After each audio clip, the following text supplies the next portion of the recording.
Amelia Grant sat frozen in the back seat as her phone lit up for the 7th time in 2 minutes. A $38 million deal was collapsing in real time. The cold chain had broken. Investors were threatening to walk. And the man driving her, a quiet stranger she had barely glanced at, suddenly spoke without turning his head. "Ma'am, your logistics system has a blind spot." She almost laughed. A rideshare driver lecturing her on her own company. She had no idea she was about to owe him everything. The morning had started the way every important morning started for Amelia Grant. Too early, too quiet, and already half ruined.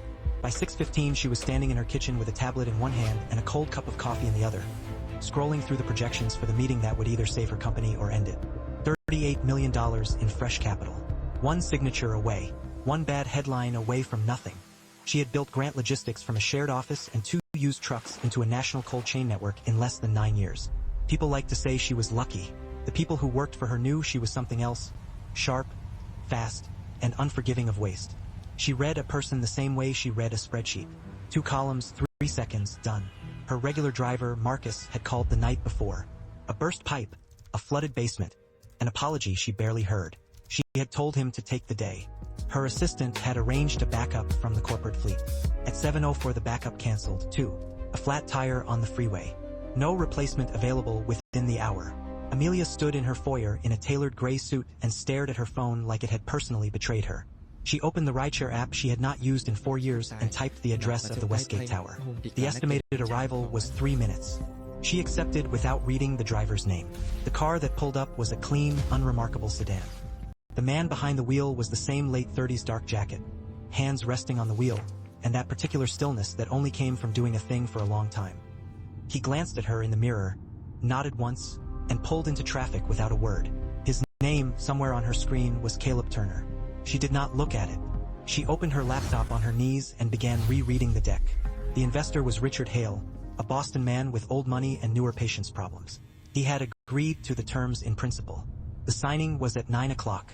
Everything depended on the live data dashboard. Her team would project real-time temperature logs across every shipment and transit, proof that her network was the cleanest in the country. A few minutes into the ride, the driver spoke. His voice was low and even almost careful.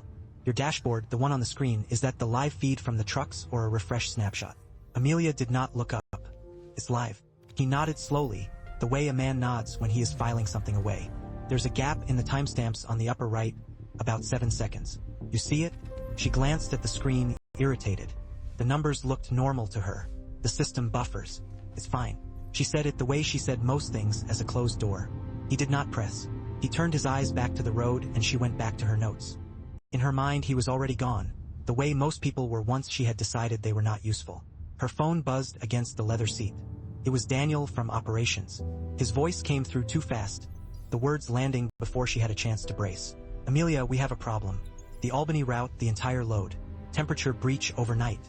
The pharma shipment for the Hale demonstration. It's gone." She felt her stomach drop in that quiet metallic way it did before a fight. The Hale demonstration. The shipment they had built the entire pitch around a sealed cold chain run monitored end to end. Meant to be unloaded in front of the investor at 9:15 as living proof. Without it, there was no story. Without the story, there was no $38 million. "Hey," she said, "how does that happen?" Daniel was already talking over her. "The system says everything was fine until 2 a.m. Then a log spike, then nothing. We're trying to pull the unit logs now." She closed her eyes. The car kept moving smooth and quiet through the early light. When she opened them, the driver was watching her in the mirror. Not staring. Just watching the way a doctor watches a patient he has not been asked about. He cleared his throat almost in apology. "Ma'am, the 7-second gap, it's not a buffer. It's a blind spot. Whatever happened in those seconds, your system didn't see. And it'll show up in the log as one clean event." She looked at him fully for the first time. Dark eyes, steady. No performance in his face. No effort to impress. Just a man explaining a thing he understood. "How would you know that?" she said. He kept his hands on the wheel. "I used to build these systems a long time ago. The architecture you're running has the same skeleton as one I helped design. The gap is a known weakness. It only matters if someone wants it to matter." The phone buzzed again. Daniel, more frantic. "Amelia, it's worse than we thought. The unit logs, they don't add up. The cooling unit reads normal the whole night, but the cargo's destroyed. Either the sensor is lying or the cargo is." She heard him without hearing him. She was still looking at the driver in the mirror. She made the decision the way she made most of them. Fast and against advice she had not yet been given. Change of plans, she said into the phone. I'm bringing someone with me. He'll need a guest badge for the operations floor. Daniel's voice cracked. Who? Amelia? We don't have time for her. Just do it. She ended the call. The driver's eyes flicked to hers briefly in the mirror. He did not ask any of the questions a normal person would ask. He just nodded once and changed lanes. Whatever it is, he said quieter now. I have to be back by 6 o'clock tonight. There's someone I can't be late for. She did not answer. She did not even fully hear it. Her mind was already in the war room. The Westgate Tower rose in front of them, glass and steel catching the sun. Inside it, a $38 million deal was burning down in real time. And the only person who seemed to understand why was the stranger she had nearly told to be quiet. The Westgate Tower swallowed them in glass and silence. Amelia walked through the lobby at half a run, her phone pressed to her ear. Caleb, 3 steps behind her, with the visitor badge Daniel had thrown together in less than 4 minutes. Security looked at him twice. They did not look at her at all. By the time the elevator doors closed on the operations floor, she had already given the order she would later question for years. Full data access. Read only. Watched but not stopped. The operations floor was a long open room of monitors and pale light. Daniel met them at the door, sweating through a shirt that had been pressed an hour ago. Behind him stood Jason Cole, the chief financial officer in a navy suit that always looked too clean for a working morning.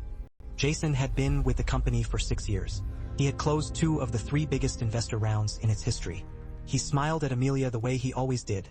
The smile of a man who knew he was the calmest person in the room. Bad night, Jason said. His voice was warm, almost sympathetic. I've already spoken to the Albany dispatcher.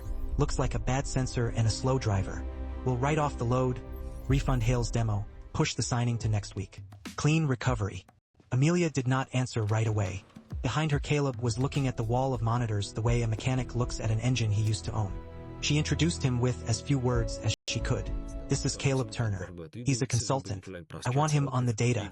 Jason's eyes moved to Caleb and stayed there for a beat too long. A consultant?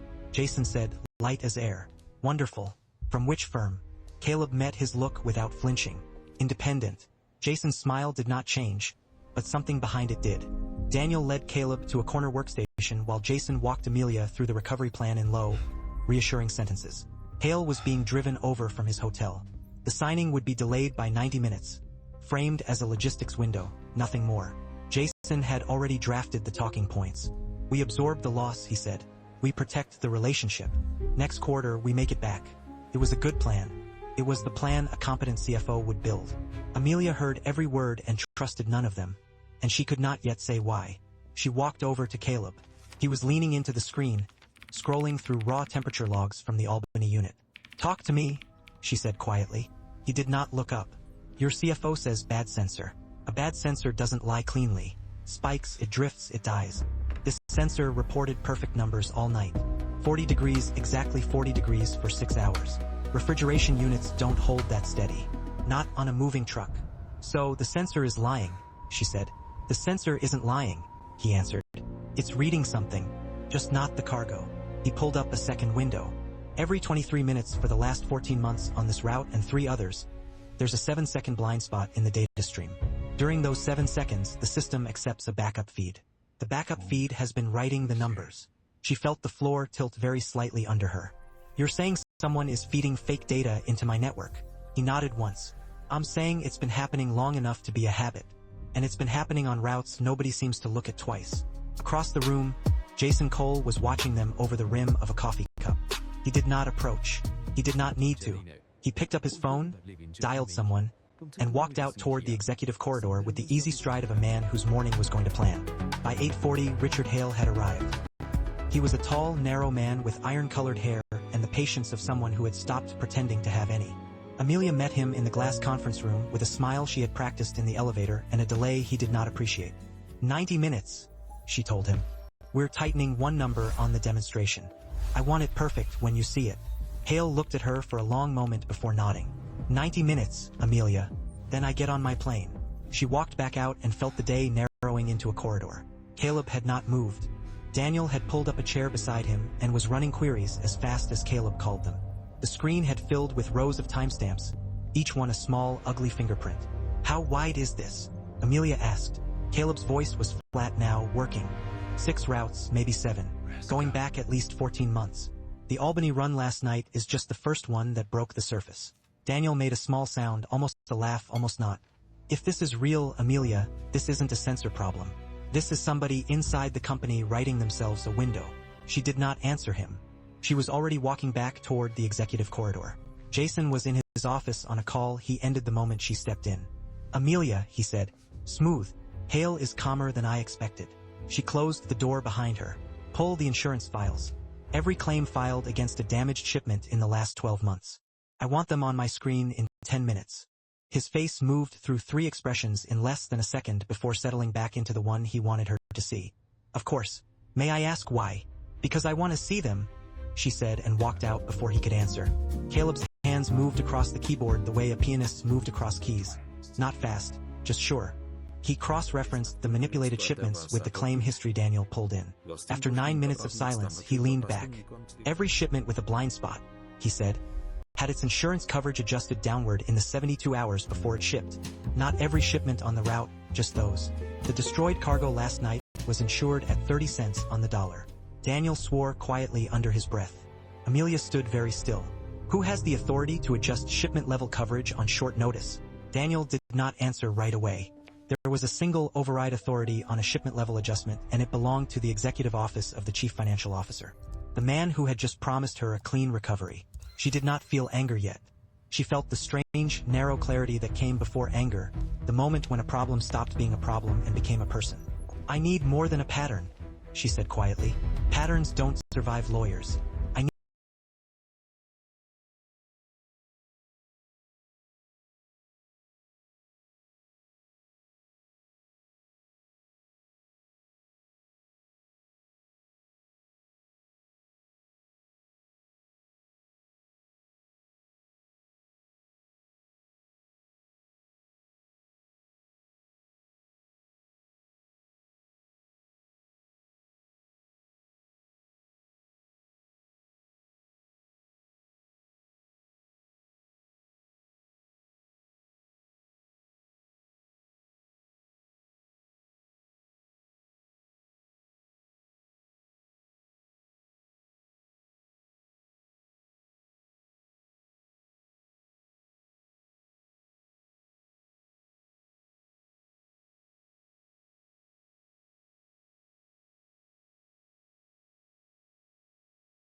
I need something he signed. Caleb nodded. Then I need into the financial archive. Read-only is fine. I just need the timestamps on the override approvals. She looked at him. He had not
asked for a contract. He had not asked for a number.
had not asked her for a thing.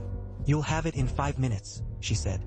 While Daniel set up the access, Caleb stepped away from the desk and rolled his shoulders once.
He glanced at his watch briefly and Amelia caught it. "What time do you have to be out of here?" she asked. He looked up, almost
surprised she had remembered. 6. She nodded. "If we're not done by then, I'll have a car take you wherever you need."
He did not answer that the way most men would have.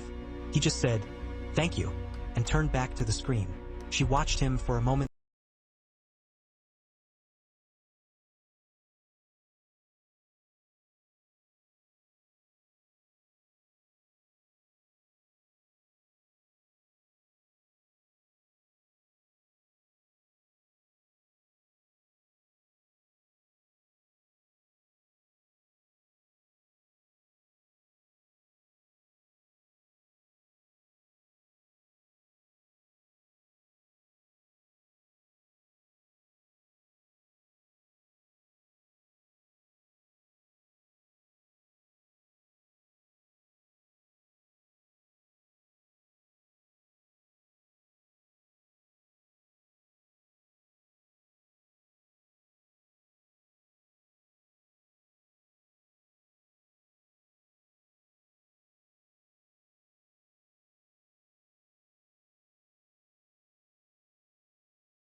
longer than she meant to. There was a stillness in him that did not match the world she lived in. A man who carried something steady at the center of his life, something that mattered more than the room. She had spent a decade calling people like that small. Standing here with her company collapsing in a slow circle around her, she was no longer sure she had been right. The financial archive opened. Caleb worked into it for 9 minutes.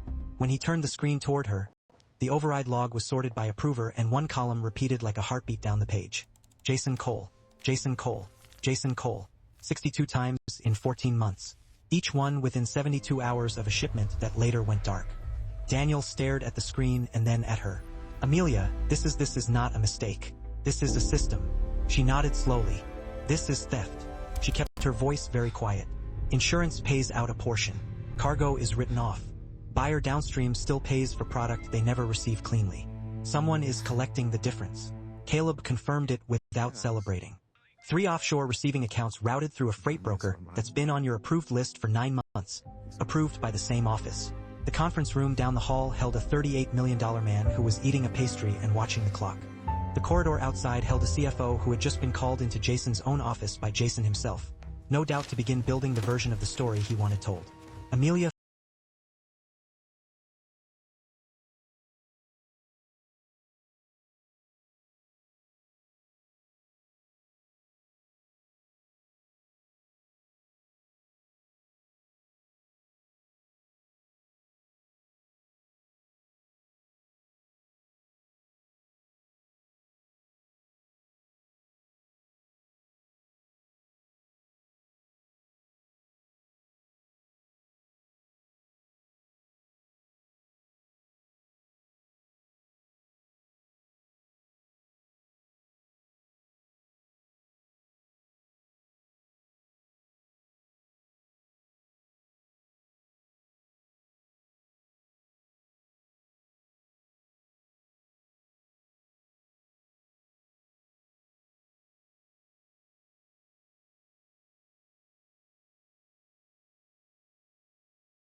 felt the day pressing against her ribs. She did not get the chance to move first.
The door of the operations floor opened and Jason Cole walked in with two members of the legal team behind him and the calm of a man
who had decided to attack first. "Amelia," he said loud enough for the floor to hear. "I need to flag a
serious concern. You've granted live system access to an unvetted outside individual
during an active client engagement.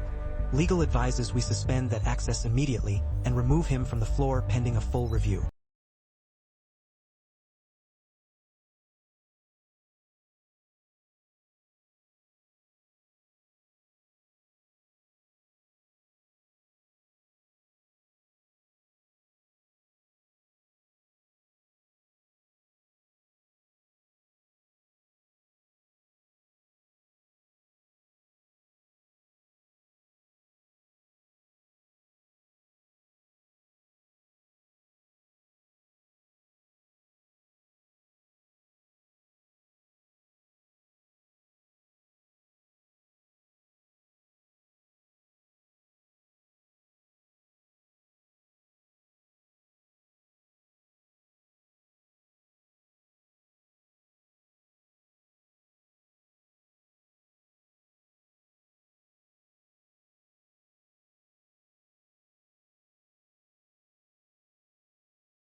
His eyes moved to Caleb without quite landing on him.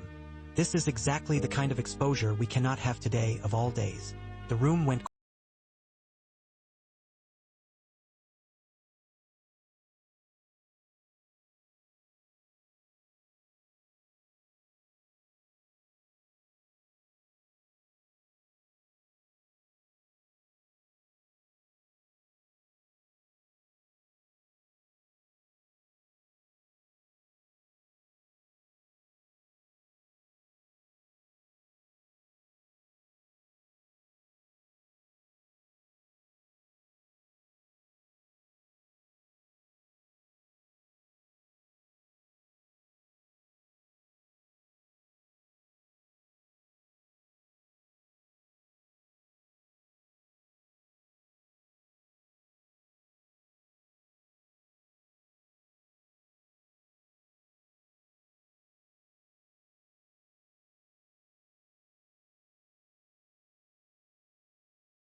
Quiet.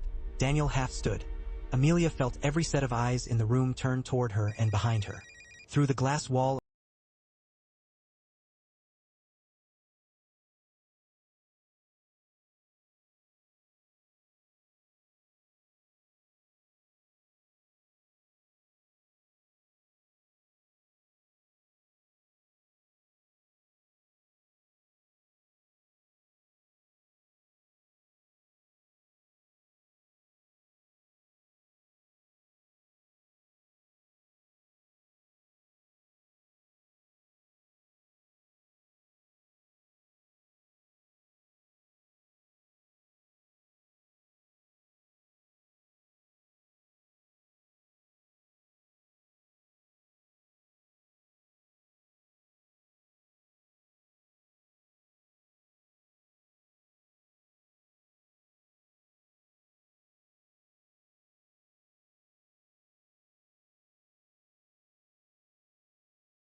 of the conference room, she saw Richard Hale set down his cup. She kept her voice level. "He's here at my direct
Jason did not even blink. I understand. And I'm telling you, as your CFO and as someone who has spent 6 years protecting this company's interests,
that direction has to be reviewed right now. We can't have a stranger inside our financial systems while a $38 million deal is being signed.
in the next room.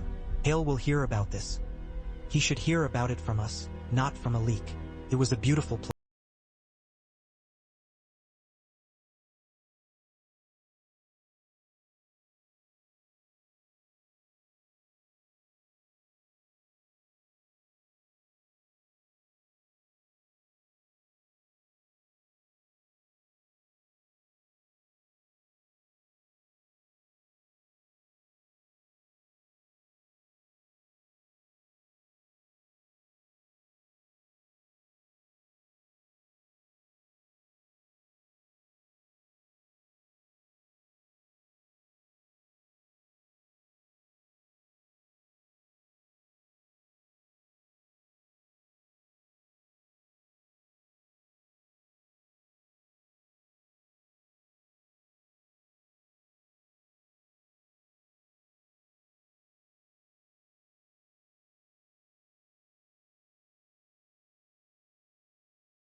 play. He was not denying anything. He was making her the threat. He was making Caleb the threat. He was offering Hale a reason to walk that had nothing to do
with the cargo and everything to do with her judgment.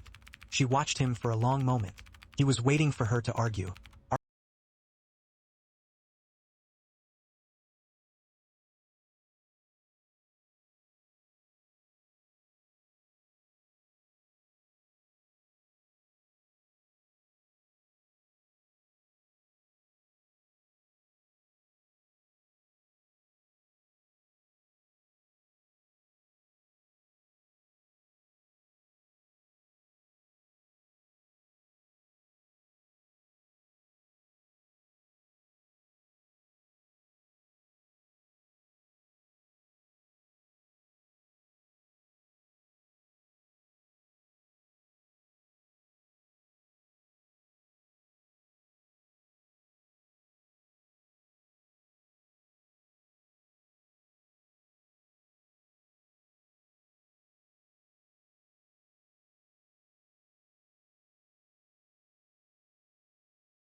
arguing would prove his point.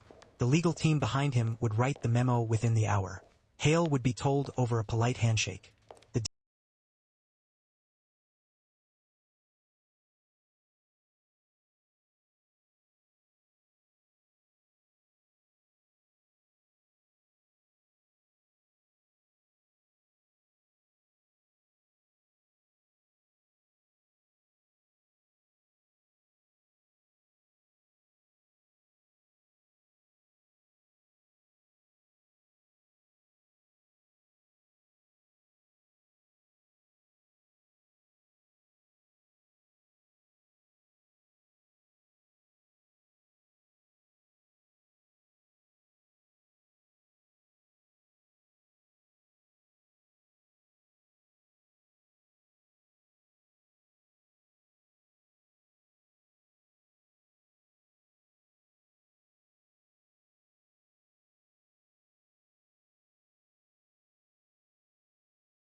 deal would die not because the company was rotten, but because the CEO had panicked and brought in a stranger.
She saw it all in one breath. And she saw just as clearly that she did not yet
have the one piece of evidence that would survive a courtroom.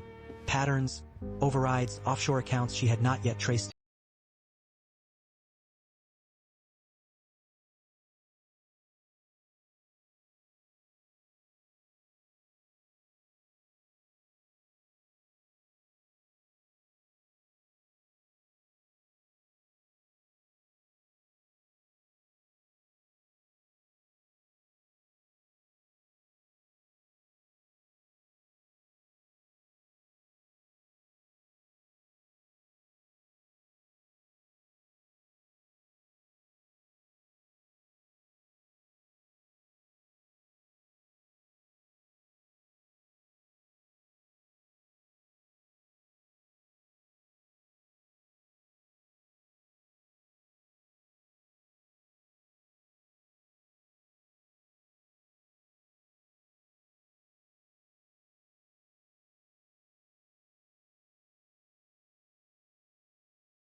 personally.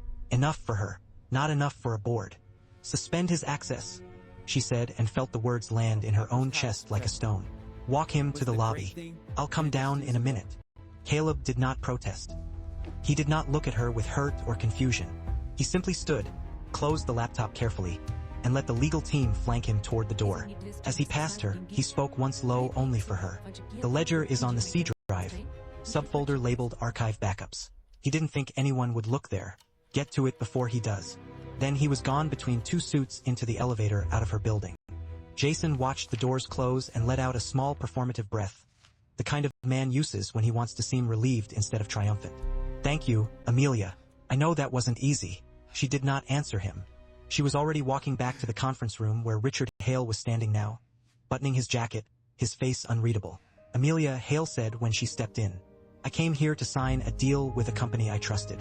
In the last 40 minutes, I've watched you delay a demonstration, escort a man off your floor, and create what looks from where I'm standing like a crisis.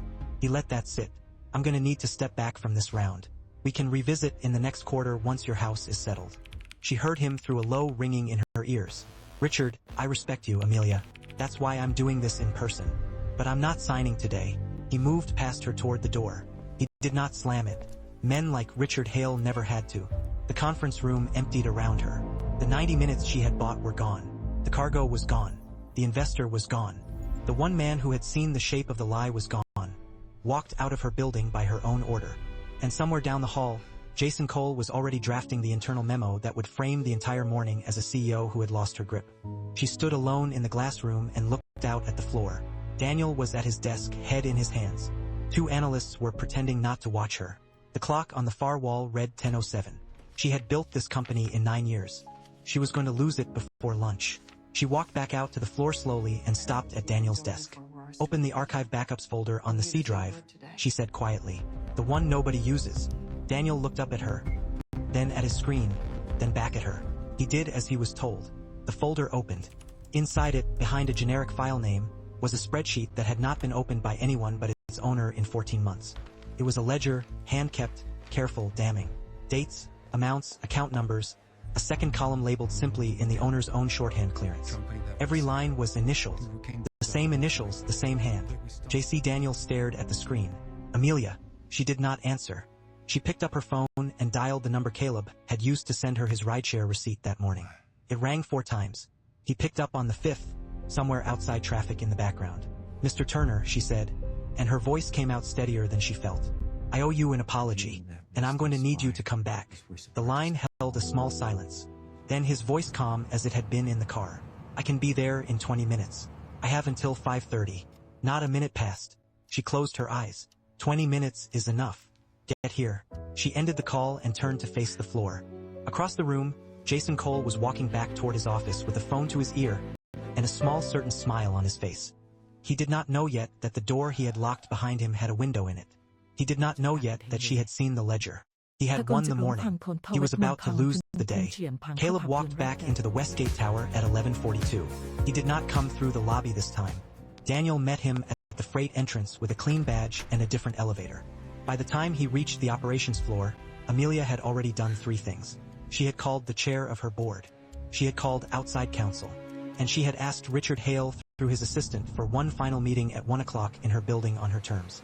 Hale had not said yes. He had not said no. His assistant had said he would consider it. That was enough. Caleb sat down at the workstation he had been escorted away from less than 2 hours earlier and opened the ledger Daniel had pulled. He read it the way he read everything, slowly, without expression.